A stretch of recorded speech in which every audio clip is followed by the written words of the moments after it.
17 তারিখ department of community medicine office থেকে এজিএমসিজিবিপি হসপিটালের এখান থেকে একটা ল্যাপটপ কে বা কারা চুরি করে নিয়ে যায়।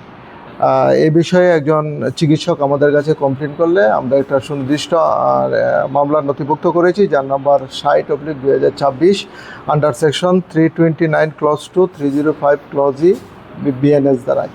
এবং এই কেসের তদন্তে নেমে এসআই সুপন দাস জিবিটিওপির একজনকে আটক করতে সক্ষম হয়েছে এবং তার পজিশন থেকে ল্যাপটপ এবং 2টা অ্যান্ড্রয়েড মোবাইল প্লাস একটা ঘড়িও উদ্ধার করা হয়েছে এবং তাকে আজকে আমরা পুলিশ রিমান্ড চেয়ে আদালতে প্রেরণ করছি 4 দিনে। ল্যাপটপটা কার ছিল? আমাদের ইনভেস্টিগেশন চলছে, এখন ডকুমেন্টসগুলি ভেরিফাই করে দেখছি এগুলি কার ছিল। অ্যাকচুয়ালি সে আগে কোনো কেসের সঙ্গে জড়িত কিনা এখন আমরা জানতে পারিনি, তাকে ইন্টারোগেশনে আমরা তার মানে উদ্ঘাটন করতে পারবো সে জড়িত কিনা। কিন্তু যে জিনিসগুলি তার পজিশন থেকে আমরা উদ্ধার করা হয়েছে, যে জিনিসগুলি সেগুলি সবগুলি চুরি, সেটি স্বীকার করেছে।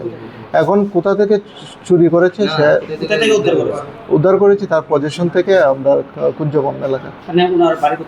বাড়ি অ্যাকচুয়ালি কোয়ার্টারে থাকে, বাড়ি বনমালীপুর।